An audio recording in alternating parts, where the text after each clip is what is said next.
For real?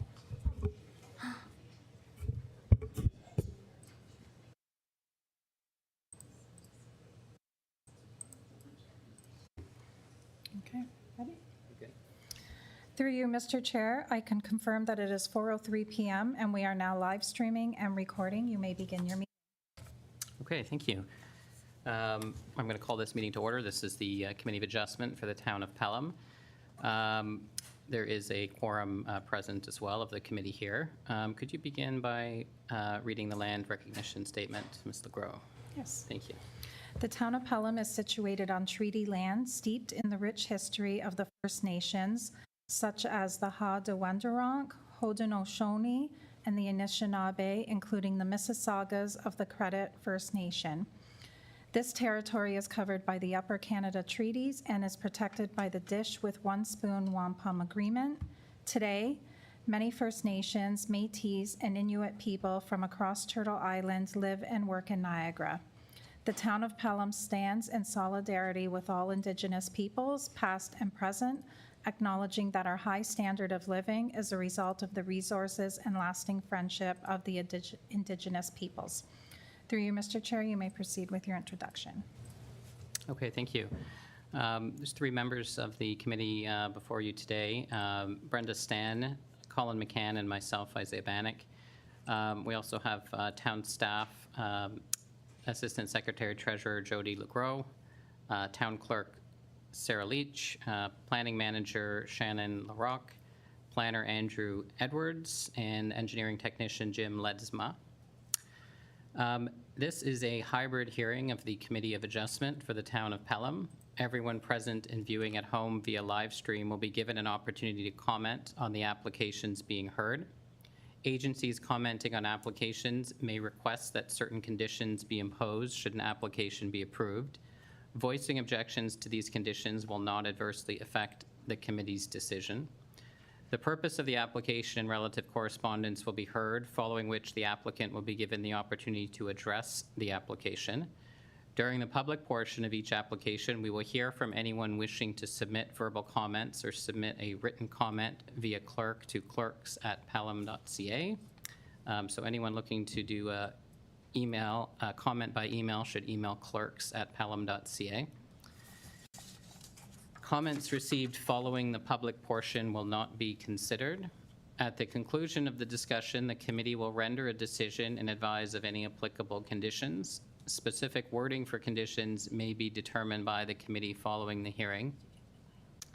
Copies of decisions will be mailed to the applicant, agent, and members of the public that have submitted comments. Notices of decision can also be obtained by request to the Secretary Treasurer. Committee members are asked to raise your hand if you would like to speak and vote, and applicants, agents, attendees are advised to leave the webinar or the room once a decision has been made on their application. Okay, we are going to move to the agenda. Motion to approve the agenda. I move we approve the agenda. And I can second that motion. Okay, thank you. Pecuniary interest. Does any member of this panel have a pecuniary interest in accordance with the Municipal Conflict of Interest Act in any of the applications to be considered at this hearing? I do not. I have none. And none for me as well. Okay, any requests for withdrawal or adjournment? Through you, Mr. Chair, there's not been any requests for withdrawal or adjournment. Okay, very good. We're going to move to the first application. Oh,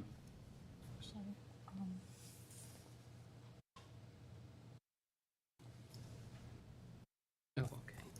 I didn't see that. Sorry, we're not going to move there quite yet. I had missed something on the agenda. There's a note about appointment of Secretary Treasurer. So is that something is there a motion for that we need to vote on? There is. Do I just read? Yep. Okay. I have a motion here that pursuant to the Planning Act, Section 448, Sarah Canedy be appointed to the Town of Pelham Committee of Adjustment as the Secretary Treasurer, and that the Committee of Adjustment reaffirm Jody LeGros as acting Secretary Treasurer. So we would be looking for a mover and a seconder to approve the appointment of the Secretary Treasurer and reaffirm the acting position. So moved. And I second that motion. Thank you. Okay, thank you for that. We're going to move to the agenda item, which has two items, but they're going to be heard together. We're going to hear both the Metler Road and the Cream Street applications at the same time. And I just wanted to make a comment on this before we kind of get started. Ms. LeGros will go through a presentation. After that, we're going to hear from the applicant. And following that, the public portion will continue by hearing from anyone in the room or anyone online that would like to make comments. We want to hear from anyone who wishes to comment on the application. We're going to give an opportunity for any response or any additional comments from the applicant after that. And that will be the end of the public portion. That will be, after that, there'll be a decision rendered by the committee. As I mentioned, it's very important that we hear from everybody. We've received correspondence on this, which we've all reviewed as well. It is critical to the committee that there is decorum in this room, meaning that we want everyone to be respectful. We want to hear your opinions, whether those are strong opinions, which is acceptable. It's very important that there's decorum and there's respect for everybody in this room. So I wanted to stress that in particular before we get started. Okay, so with that, I think we're ready, Ms. LeGros, to go through the presentation. Perfect. Thank you. The Town of Pelham is holding hybrid Committee of Adjustment hearings. A hybrid hearing involves a mixture of in-person and remote attendance and participation. The following presentations are based upon the Town of Pelham's Planning Department report and analysis. Please note that no decisions have been made prior to this public hearing. All comments received from commenting agencies and the public have been forwarded in full to the Committee of Adjustment members for their consideration and will appear summarized on the slides to follow. All comments being made to the committee today must relate to the current applications being heard and not on any future development applications that are not presently before the committee. Decorum. The Committee of Adjustment is a formal public hearing requiring decorum, meaning all comments are to be made through the chair. If you have pre-registered to speak virtually or are participating in person, you will be given an opportunity to address the committee at the public portion of the meeting. If someone ahead of you has made the same comments that you wish to make, there is no need to repeat the same comment. Please keep all comments concise. If you are live streaming and wish to submit a comment live, please email clerks@pelham.ca. Please note, comments must be received during the public portion of the meeting, otherwise they will not be considered by the committee. Inappropriate comments will not be tolerated. Please note that if decorum is lost, the meeting may be recessed and all persons will be asked to leave.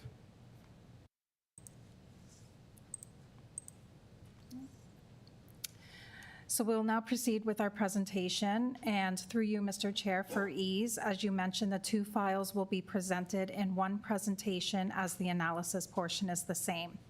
That said, it is still two separate decisions that the committee will consider consecutively. We'll share and proceed with the presentation.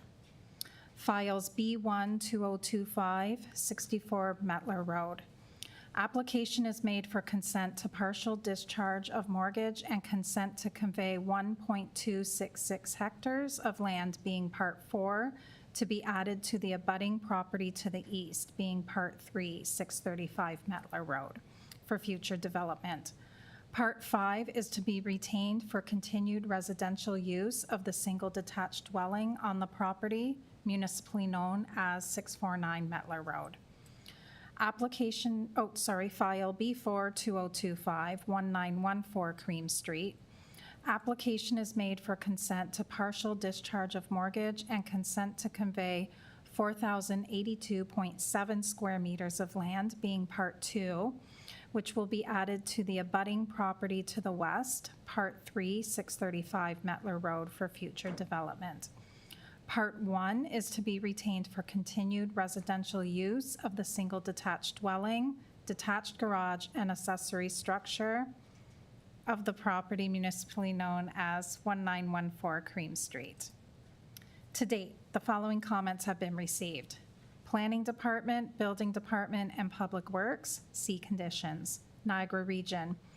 Regional Planning Division staff offer no objection to the application subject to the town and the committee, ensuring that the proposed severed parcels, parts 2 and 4, merge in title with 635 Metler Road being part 3. 5 public comments were received at the time of writing this report. Staff note that some of the concerns raised by residents are primarily associated with a potential future development for which the town has not received an application. The public comments are summarized as follows. Opposes the consent applications. Inquired if any environmental assessments were required in support of the boundary adjustment. Inquired why the additional lot area is necessary. Inquired about what assessments were required with the application.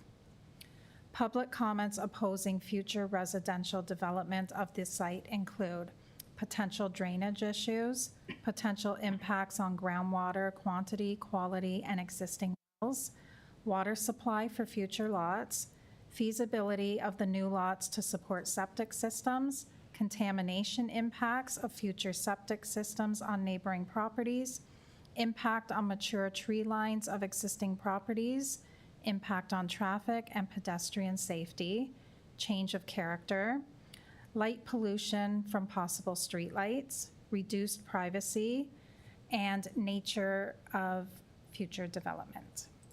Planning staff are of the opinion that the proposed boundary adjustment is consistent with the provincial planning statement and conforms to provincial, regional, and local plans.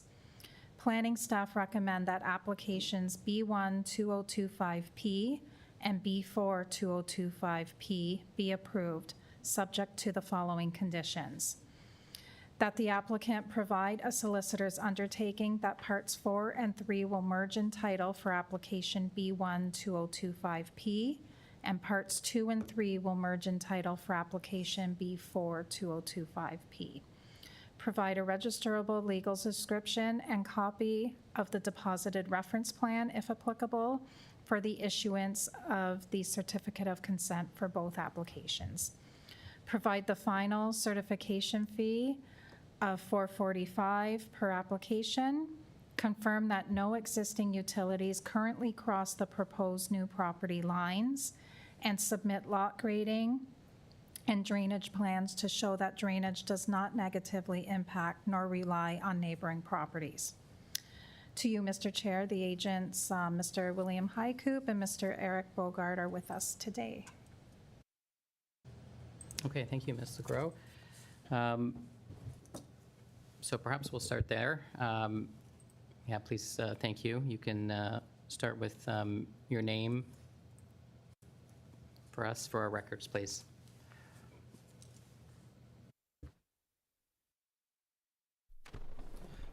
My name is Eric Beauregard. I'm with Upper Canada Consultants.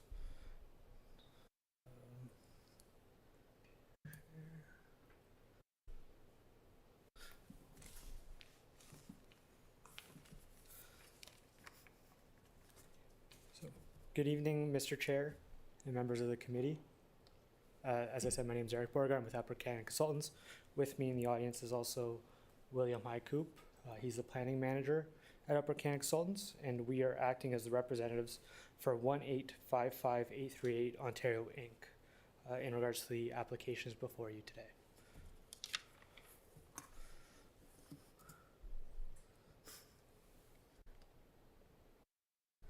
Just go to the next slide.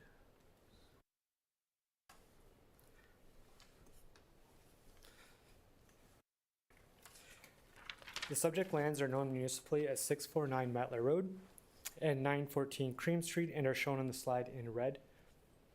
649 Matler Road has a lot area of 1.63 hectares, a lot frontage of 36.16 meters, and contains a single detached dwelling. 1914 Cream Street has a lot area of 0.813 hectares, lot frontage of 52.43 meters, and contains a single detached dwelling and 2 accessory structures. Both properties are designated as rural settlement area in the town's official plan and zoned rural residential in the town's zoning bylaw, which permits single detached dwellings. Here you see the severance sketch and the proposed lot addition or boundary adjustment that is being proposed. The applications facilitate the severance of the rear yards of 649 Metler Road, which are shown as Part 4, and 1914 Cream Street, Part 2, and the merger of the severed lands with 635 Metler Road, identified as Part 3. The existing dwelling and accessory structures of the remnant parcels are proposed to remain. A hydrogeological assessment from WSP was submitted with the applications, which concluded the existing private services were adequate for the remnant parcels, except 1914 Cream Street, which will require a new septic system. No development is proposed with these applications. Future development applications for 635 Metler Road will be subject to the public process at a later date. We've read the report, staff, and agree with staff's recommendation. And I'm able to take any questions that the committee or the public may have. Thank you. Okay, yeah, thank you for that presentation, Mr. Beauregard. Any comments from the committee? Go ahead. Not at this time. I have no questions, thank you. Nothing from me yet either, so thank you. So you're welcome to have a seat. I think we'll, as I indicated earlier, we'll hear from others in the room, and we'll give you an opportunity to respond to comments or questions that are raised, and there may be comments and questions from the committee that arise as well. So we'll come back to that. What I might do is just ask if there's anybody, before we come to others in the room, is anyone online who is registered to speak? We have one gentleman who is pre-registered to speak. His name is Mr. Derek McFarland, and I don't know if he is in the gallery right now. We do not have anyone online. No one online, okay. Okay, if there's no one online, and if Mr. McFarland's in the room, since you pre-registered, you're welcome to come forward to speak at this time. No, Mr. McFarland here. Okay, well, that's all right as well. Well, then we can open the floor if there's anyone here who there's no predetermined order. So if anyone would like to come forward and provide your comments, we're here to hear those comments.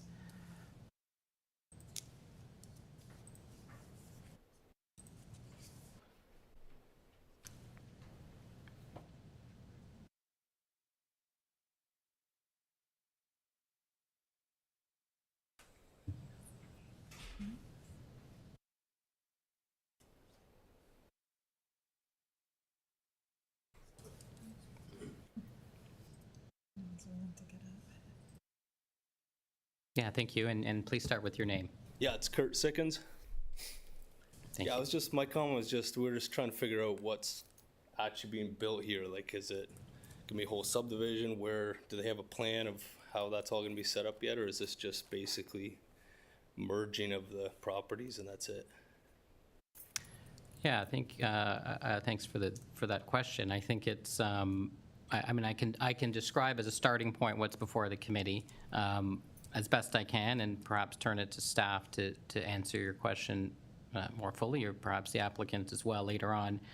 So what's before the committee, what the committee has the power to do is to look at a consent, which in this case means how properties are organized, like the boundaries between the properties. And that's the power of this committee. That's what's before us today. So can there be a merging of those two pieces into a different piece of property, as was shown in the sketches? The committee doesn't have any information beyond what's kind of in your notes and beyond what was provided in the reports to us in terms of future development applications, development possibilities here. I understand there's been no formal application that's been made to the town as well. So I hope that helps answer the question as far as I understand it, which is what the committee is doing today. I know that's not a complete response to what is the bigger picture that is happening here, which I think is the nature of your question. But I have to, just reiterate what's here now versus what can happen later. And there's a planning process for additional applications. So if there's a plan, which I think is the intention for a plan of subdivision for housing to come in, those are applications that are made to the town. If it's zoning or a plan of subdivision, that would come before, back through planning staff. There would be a report on that. There would be public sessions relating to that as well. There would be a decision that's made by council, not by this committee, on those kinds of applications. So that would all follow, should there be those kinds of applications. Yeah. But then basically, like, they would have a plan already, but they're just not showing it kind of thing? Like, can they not show the plan? So, well, I think it's, it's not incumbent on an owner of land to show anything more than what's needed to satisfy the question that they're asking now. So they're asking now, can we adjust the boundaries in the way that we've displayed? That's the question that's before the committee. And we have to look at if that makes sense or not, based on the information that's available, based on the test that's before the Planning Act. I think it's no different than other owners of land that may have long-term plans or may have other ideas coming up. There's information that's before the committee that we assess. I'll ask the question later. I'll welcome them to help assist, answer that question as well. But I wanted to stress that it's not incumbent on them to show complete plans for the purpose of what they're asking for today. Okay. Thank you. Thanks for the question and comments. Yeah, come forward.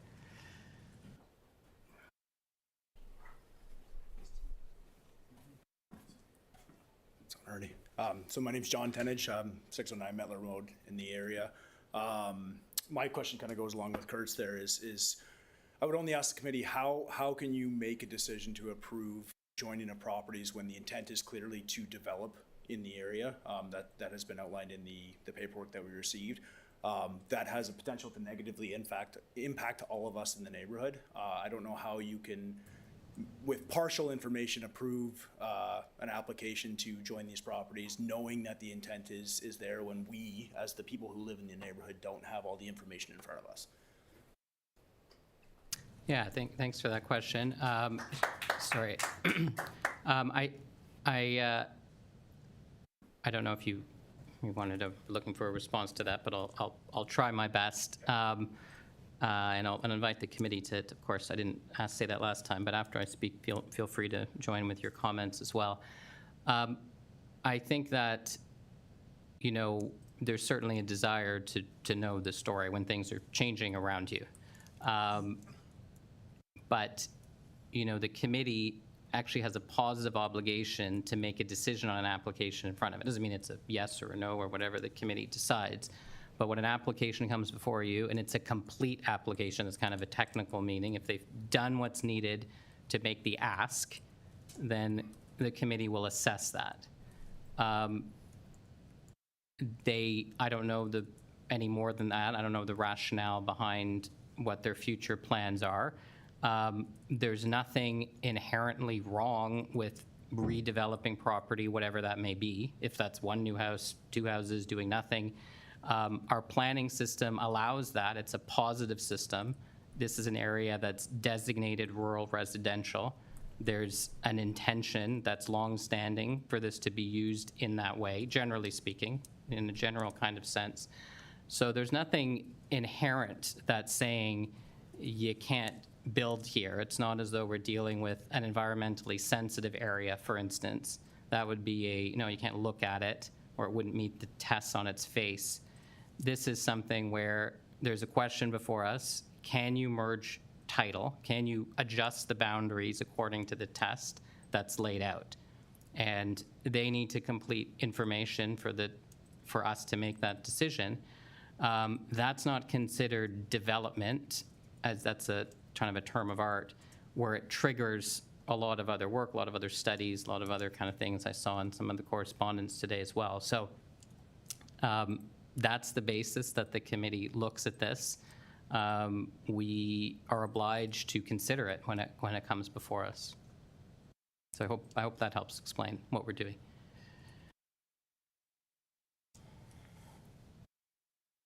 Any other, or sorry, and I didn't ask the committee if there's more to add to my comments on that. No, thank you, Mr. Chair, and through you. Yeah, I think you've captured it precisely in reading at least the comments that were submitted in advance and the sentiments that have been expressed to date. I'd just like to repeat the emphasis that this is a two-stage process.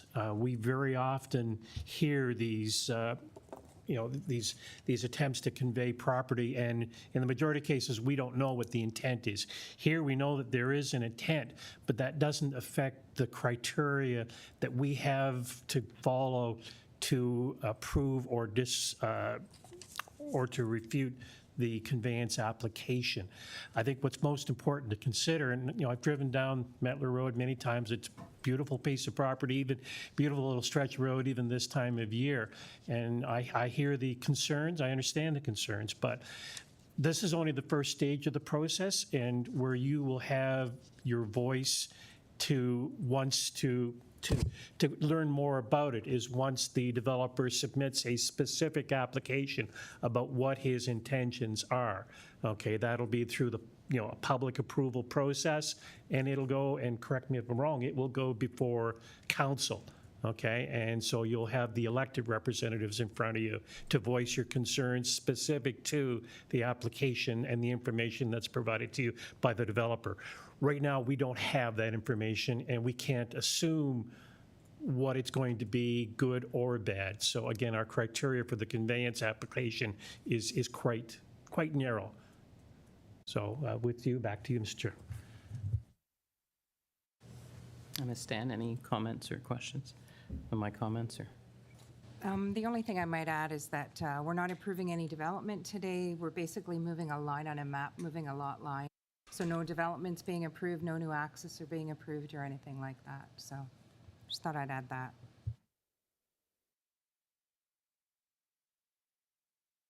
Okay, thank you for those comments. Any other comments or questions? Yeah, come forward. Thank you. Hi, Steve McDougall, 1925 Cream Street. And I'm just finding, if we can go back to the map of like the lot layout, part one, I didn't realize till tonight that it's actually a sliver of land off of 1914. But it's, the way it's on the map, it's in behind another property labeled part one. And I'm just wondering, is that wide enough for a road or is it wide enough for a driveway? The amount that's being allotted there. I'm just catching up myself with the map, Yep. so hold on for 1 second, and maybe we can pull it up on the screen as well, so we're all looking at the same thing. Sure. Just give us a moment. We'll pull it up and we'll talk through this. Thanks for your question.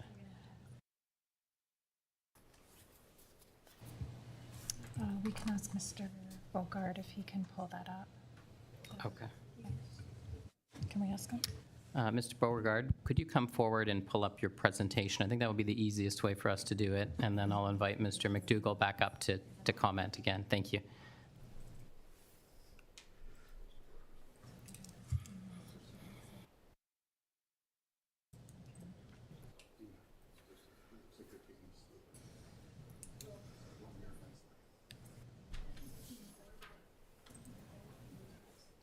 Thank you. I don't know if you can zoom in or not, if you have that ability. Might be easier to see. If not, well, we can go with that.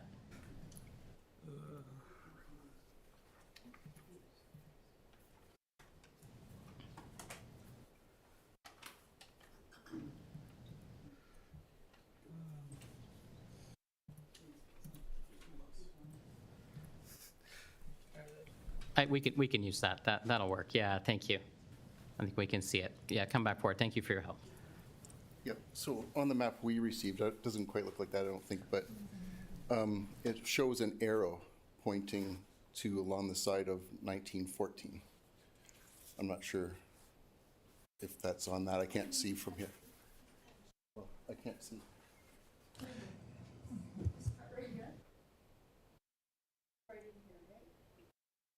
It's along the side of two, or in the front.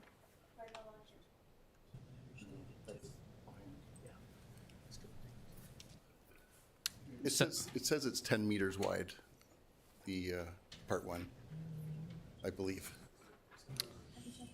So I'm looking at the sketch. It's a variation of that. Yeah, okay, we're going to try with a different map again, because I know there's some confusion with the arrows. So I see on the version I'm looking at, there's a label of Part 1, then there's a line to it, so that might have come from it and the area. What I can share in the interim, I don't know if this is where your question is going or not, but the lots are legal-sized lots, the ones that are created, the existing lots, or the proposed lots, I should say. Yeah, this one may be better, because I think this is the survey plan, and it shows the dimensions as well. Yeah, like I see Part 1's back there, but I think it's actually up. So there's an arrow. It is hard to see, but it says Part 1 above Part 2, and then there's a line. Yes, There's a line that follows it to the frontage on Cream Street. right. Does that make sense? Yeah? Yes. So, and look, is that a sliver from Cream Street back to Part 2? No, that's a rectangular block. Okay. So there'd be a rectangular block being Part 1, and then behind it is another rectangular block that's Part 2 with the Part 2 written on it. Okay.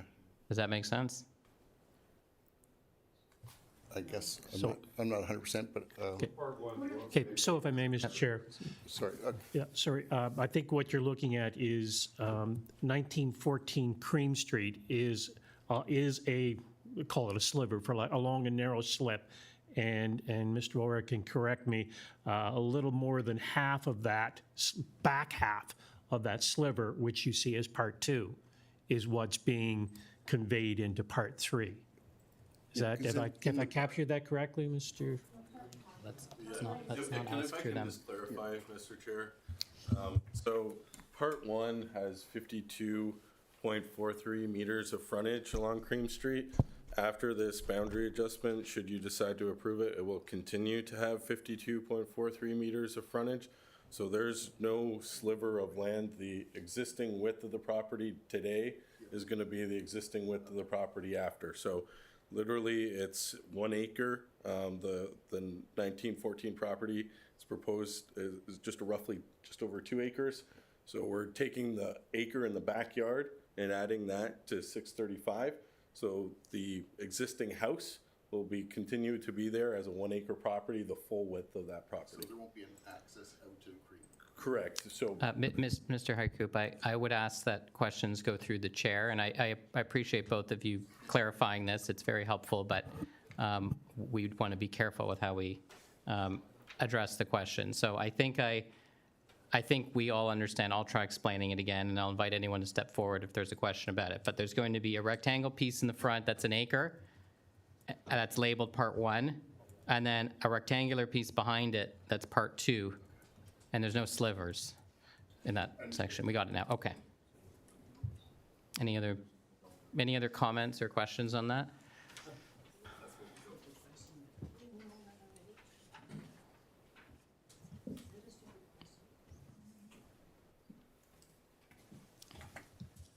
John again. It's not so much of a question as a comment. And I understand based on your explanations that this committee's here to vote strictly on moving the property lines. But I would challenge or question, how many times has something like this been approved and the actual development been declined? I think that they should be one and the same, and they clearly coincide with each other and affect each other. And as a resident and somebody who will be affected by this, and I know that a few people I've talked to share the sentiment as people in the neighborhood, we don't like this. We don't want to see this. And again, I would be very curious to know how many times this step is approved and the following subsequent steps are declined. So again, more of a comment than a question. Just wanted to make it known that me and the people I've talked to, we don't want to see this development happen. Thank you. Appreciate the comment. Any comments or questions on that?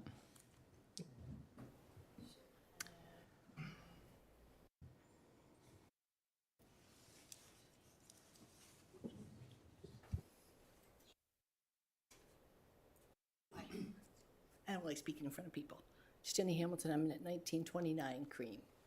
So, question, this may sound stupid. Does the applicant own all those properties and just want to add those together? So I can ask the applicant later to respond directly to that question, not a stupid question. They own part one, part two? I know they own 1914 Cream. So, well, I'll invite them later to answer that.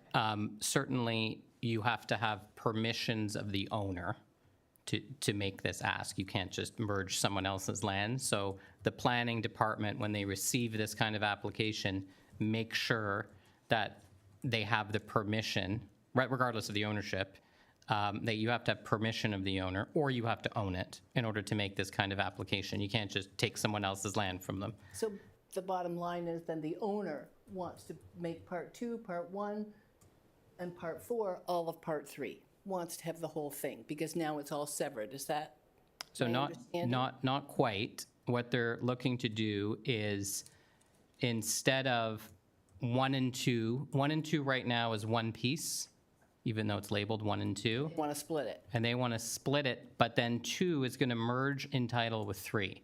So 2 and 3 will become the same legal piece, and then the same is going to happen on the other side with 4 and 5. 4 and 5 are right now one piece, and they want to split 4 and 5, and 4 is going to merge with 3.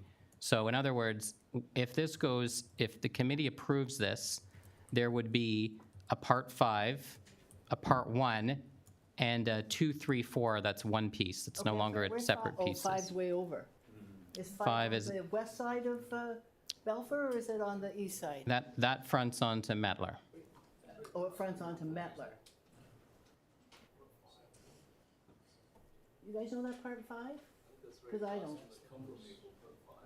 Right across from? This gentleman's shaking his head no, because he knows the property obviously. It's beside the great big old farmhouse. Is it? Okay. So they already own that. They own 1914 Cream. They now want to sever part 2. So in other words, 1914 is probably going to be demolished. That's what I'm saying. So when he said, when the answer came to this gentleman with regards to an entrance to this way, and he said no, why? Why wouldn't there be? If you think about it. Well, Look at the subdivisions. Look at Lookout. Look at Port Robinson. We don't want that in our community. We don't. That's all. Right, thank you. Yeah, no, and I understand the strong feelings relating to this, and I get the sense from the communication as well relating to this, as well as what I've heard from everyone today. I think it's difficult for the committee because there isn't development proposed. There's lines that are being adjusted, and there is no driveway access permit requested. There is no plan of subdivision. That's not what's before the committee. I understand that, but I think that most of the people in the neighborhood would like to stop it at first step. That's all.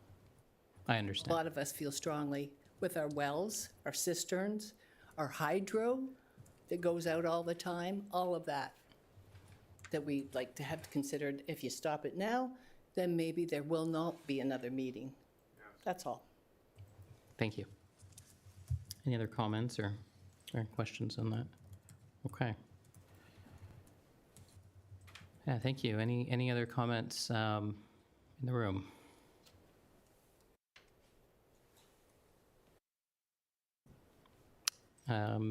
Maybe we'll check again if there's anyone that's online or any emails that have been received. We'll come back to the emails again, but I thought I'd ask Okay. now before inviting the applicant. Okay, at this time, 4:42 PM, we have received no emails. Okay. I'll invite, I don't know if it's you, Mr. Haikoop, it looks like you're going to come forward. So we heard some feelings from the community about what's happening here. So I think we would appreciate an update relating to that.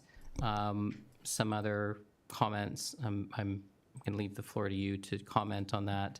And the committee may have questions for you as well. Thank you. Certainly. Thank you, Mr. Chair, for the opportunity. So I'll address some of the other things before we talk about the future development component. Just firstly about ownership.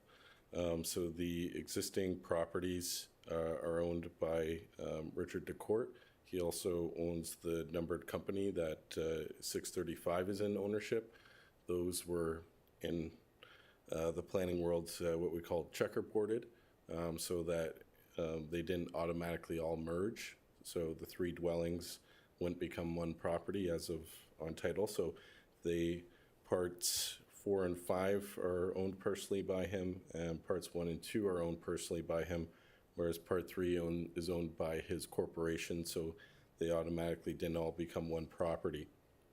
The intent of the application has been made pretty clear, so I'm not going to dwell on that, but just in terms of what was submitted with the application, we had completed a hydrogeological report, and that's something that the region of Niagara required as it relates to the septic systems. So at this point in time, there's no physical alteration proposed, and so the test is to ensure that those existing dwellings have septic systems or enough size to accommodate a septic system to ensure that those dwellings continue to function and there aren't sewage issues or negative impacts on adjacent properties and existing wells from adjacent properties. So the reason why we're moving forward with this application right now is my clients own these lands for quite some time, and there's no secret, there is an intent to develop it long term.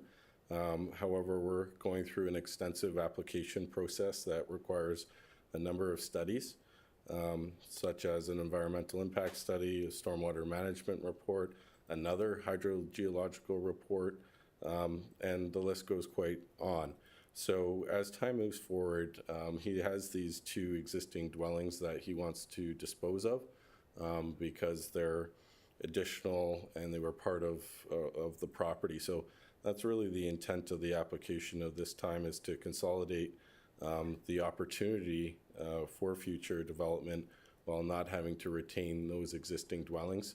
So that allows him to, once this application is done, not waste that extra land that is associated with them, and ensure that future development is done in an orderly and efficient manner.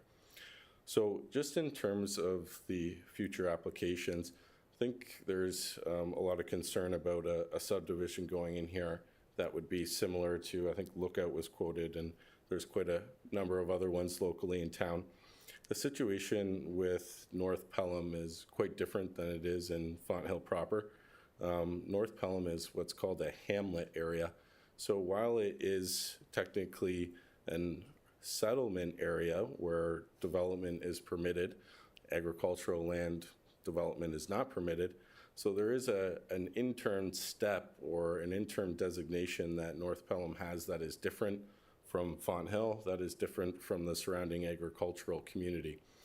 And associated with the settlement area designation is a private servicing system. And so what that means is that you don't have sanitary sewers, you don't have water mains, and so the format of development is quite different than you would see in a typical subdivision. So if and when a future development application comes forward, we would have to meet the septic requirements of the Niagara region. And so they limit lot sizes at 1 acre as a minimum size.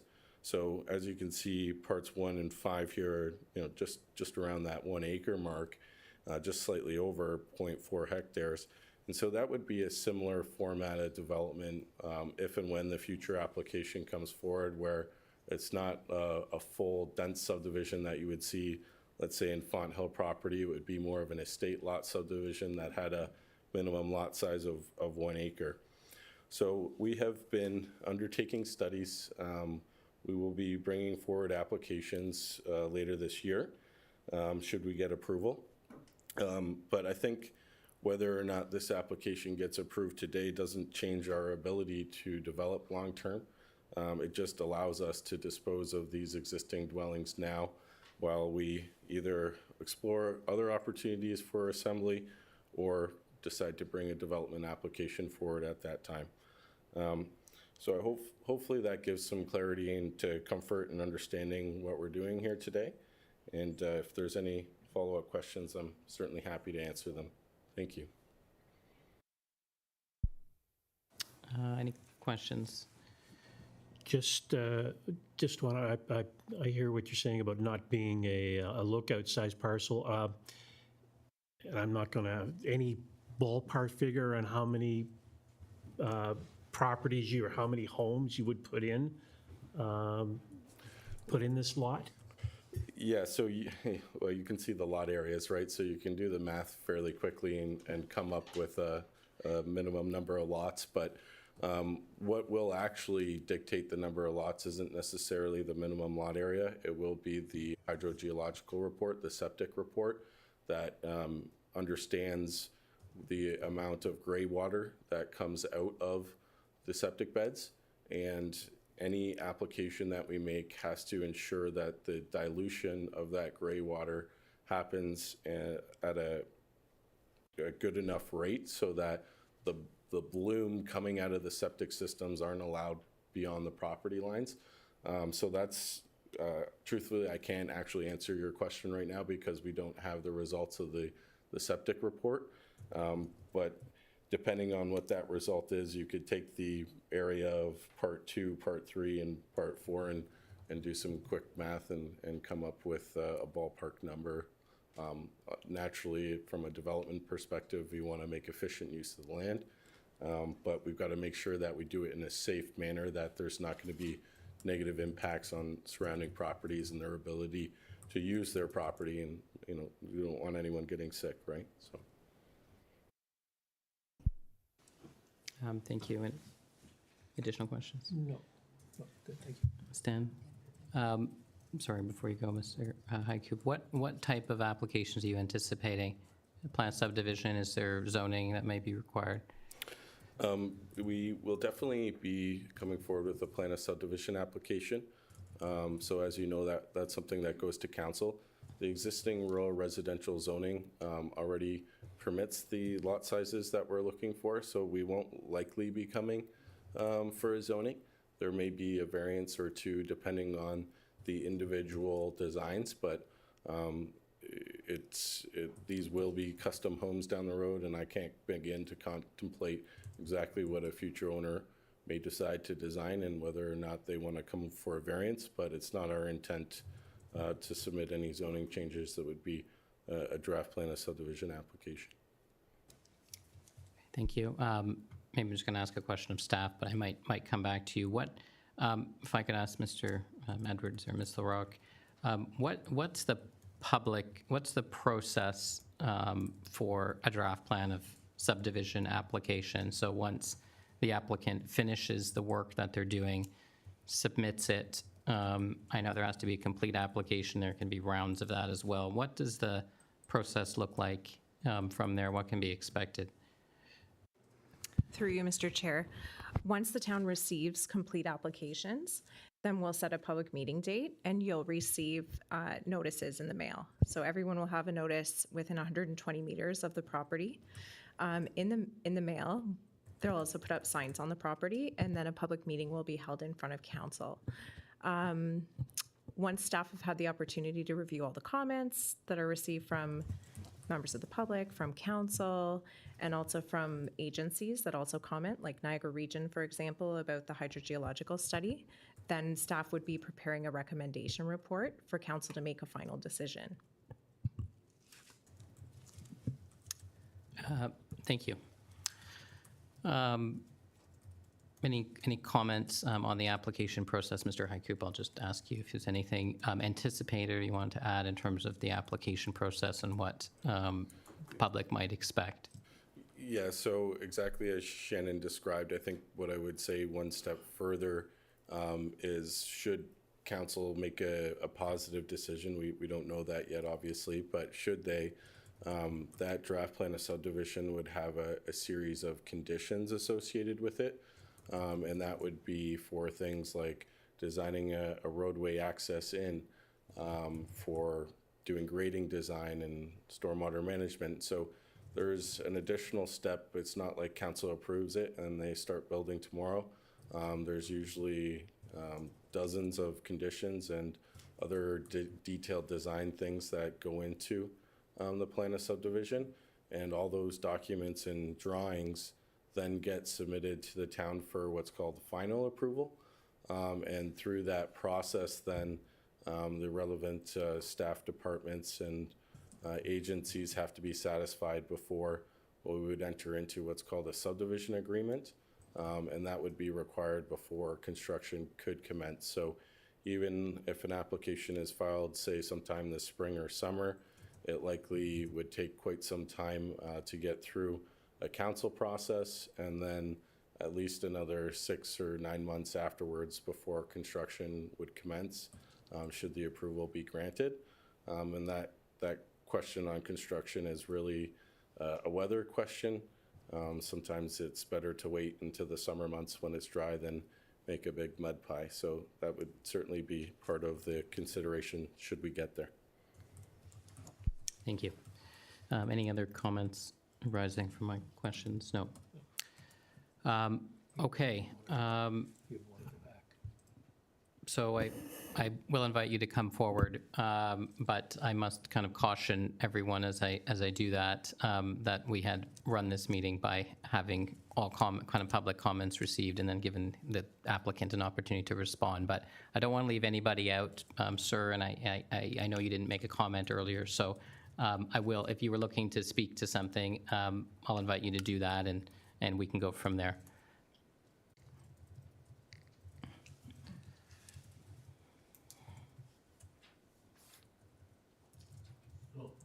My name is Ted Ebert, and I'm at 668 Metler Road. And I just have one question. When I do anything on my property, it's subject to Niagara Peninsula Conservation Authority approval. And I'm just wondering if the properties on the other side of Metler are subject to the same thing. And if so, I don't see the Conservation Authority listed here.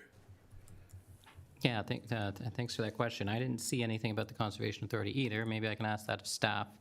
What's the role of NPCA here? Through you, Mr. Chair. The Niagara Peninsula Conservation Authority did attend a pre-consultation meeting and indicated that they didn't have any concerns about this particular application, which is the moving of the property lines, but really not any construction or development. They will be circulated on the later application for the subdivision, and they'll also be reviewing the environmental impact study that's required to come in with that application. So they'll provide comments at that time. Thanks, Ms. LaRoque. Okay, I want to ask again if there's any comments that have been received by email.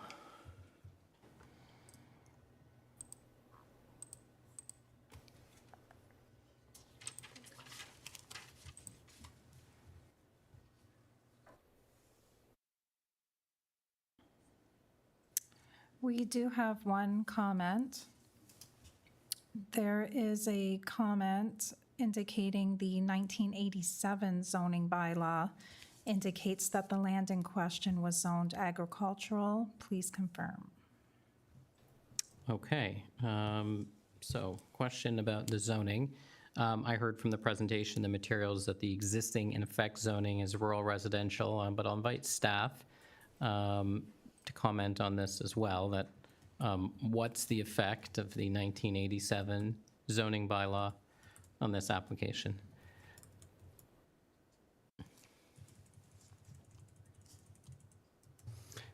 Through the chair, the zoning of the property in the 1987 bylaw was residential village 1, which permits the same use as the current rural residential zone. Yeah, thank you, Mr. Edwards. I seem to remember seeing that as well. So, in other words, it's contemplated rural residential development for a long time. And as I understand it as well, this isn't a circumstance where two zoning bylaws apply either. This is a circumstance where there's a current zoning bylaw, the one that's in effect, that designates it rural residential as well. So I think that answers the question, is that it's a bylaw that permits this form of use. And this is an important question because the test that's under the official plan is about how it relates to the use, that when you consider a lot line adjustment, you have to consider, I'll get the exact phrase out so I say it correctly, but we have to look at the viability of the use of the properties affected as intended by the plan. So the question that's before the committee is, how does it affect those uses? So when I look at this, I say, well, the uses are continuing. The existing rural residential uses are the same on the properties that are being removed, and they continue to be. There's not a proposed change through this proposal. Okay, I think that brings us to the close of the public portion of the meeting. Is there a motion relating to that? Motion to close the public portion of the meeting? Oh, sorry, sir, we've closed the public portion of the meeting now. Yeah, no, Okay, it's a question. In the agenda, there's a number of names of people that submitted comments, questions earlier.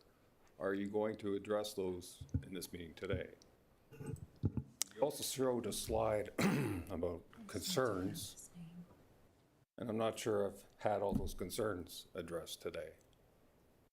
So I thought, when you said the public part was over, you were closing the meeting, and I'm looking at, if we all submitted, submitted questions earlier, why would they not be addressed today?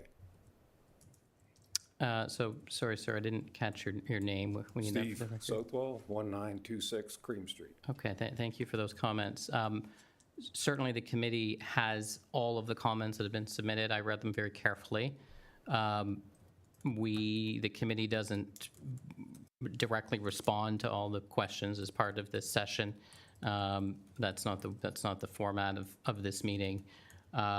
But certainly, we have looked at it very carefully.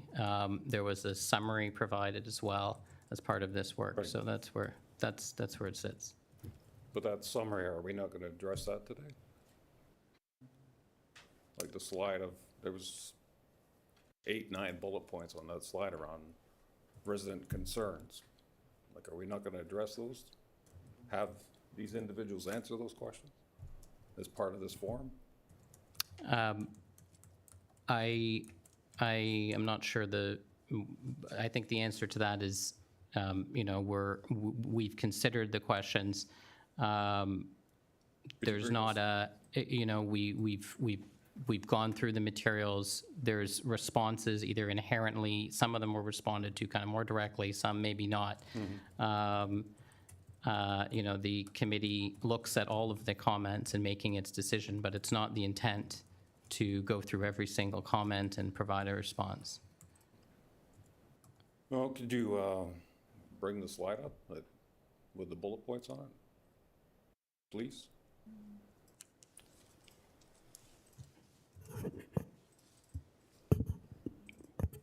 We'll do that.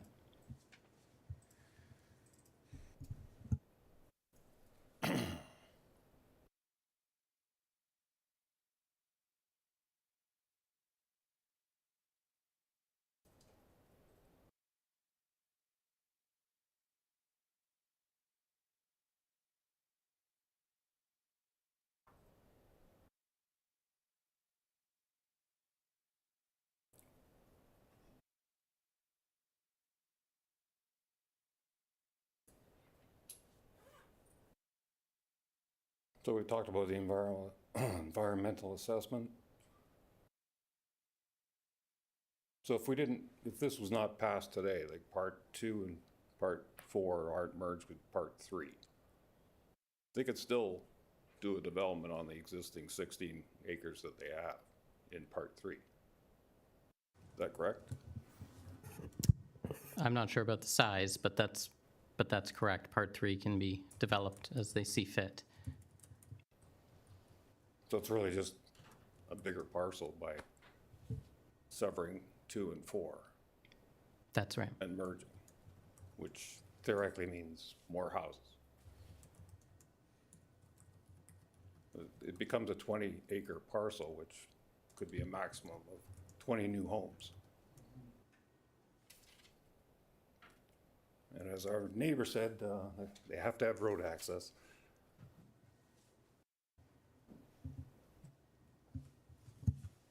And I guess the hydrogeology study talks a lot around the septic or concerns that we've voiced. We've talked a lot about the development, and so I guess in a sense, as I review the list, we covered a lot of it. All right, thank you for your time.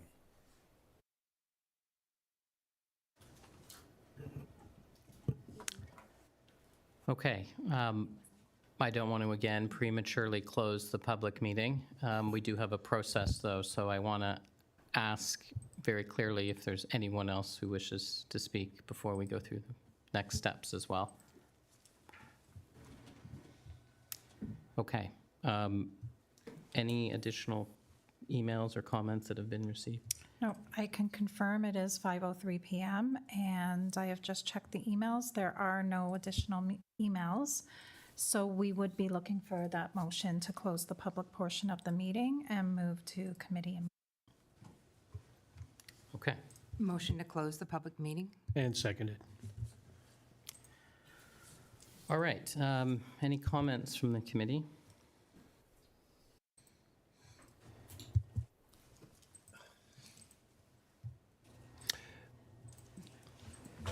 Just that I want to reiterate what I think you, Mr. Chair, has already said. We're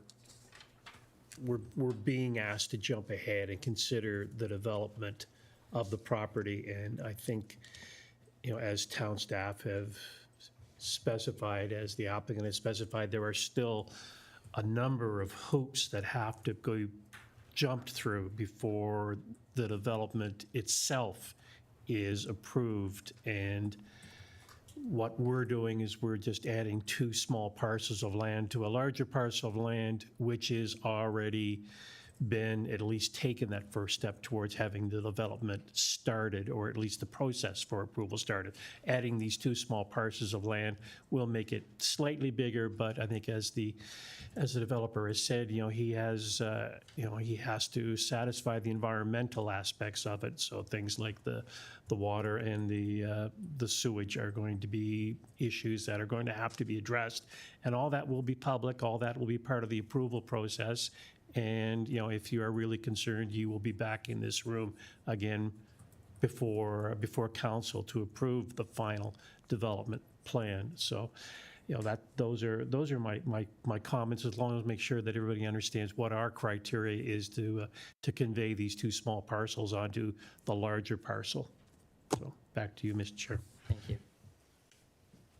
I have no further comments. Thank you. Yeah, I think from my friend, I think that was well said. I agree. I think kind of the question that came up at the end about, this is a piece of property that can be developed for estate-style housing. It's designated, it's been planned for this, frankly, for a long time by the sounds of it. It doesn't mean it's going to move forward, doesn't mean it's right. There's a whole process that everyone in this room can participate in and should participate in if they'd like to. The question that's before us is, should these other pieces be added to that kind of one big piece? And we look at the tests for that. We look at the tests under the Planning Act, and we have to make a decision. Does it meet the test that's before us, or does it not meet that test under the consent policies of the Planning Act? And in my view, it does meet that test. I think there's been really good comments. There's clearly a strong opinion, strong community between the people in this room. And I'd encourage you to participate in the next part of this as well.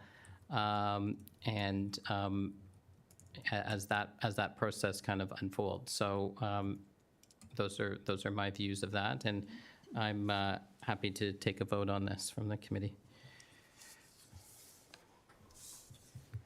So I'd like to do the motion. Files B1 2025P and B4 2025B, 649 Metler Road and 1914 Cream Street. Applications for consent B1 2025P for a partial discharge of mortgage and to convey Part 4, and B4 2025P partial discharge of mortgage and convey Part 2 are hereby granted subject to the following conditions. To the satisfaction of Public Works, confirm that no existing utilities currently cross the proposed new property line. Should any services cross this new property line, the applicant will be responsible for costs associated with their relocation and/or removal. Submit an overall lot grading and drainage plan to demonstrate that the drainage does not negatively impact nor rely on neighboring properties. To the satisfaction of the Secretary Treasurer, provide a solicitor's written undertaking, confirm that Part 4 and Part 3 will merge in title for the files B1 2025P, and provide a solicitor's written undertaking confirming that Parts 2 and Part 3 will merge in title for file B4 2025P. Provide a registerable legal description and deposited reference plan. Pay a final certification fee of $445 per application. This decision is based on the following reasons. The application conforms to and complies with the town's official plan, regional policy plan, and the provincial planning statement and the town zoning bylaw. This decision is rendered having regard to sections 5124 and 5125 of the Planning Act. The committee considered all written and oral submissions and finds that, subject to the conditions, this application meets Planning Act criteria, is consistent, and complies with provincial, regional, and town planning policy. And I will second that motion. Okay, so that is carried. Then I think is there meeting minutes for this meeting? There are no minutes, but for the decision, could we get a formal vote on the matter Sure. from all of you? Yes. Yes. Yes. Thank you. Okay, motion to close the meeting, to adjourn. I move we adjourn. Second motion. Okay, thank you. Thank you, everyone, for coming.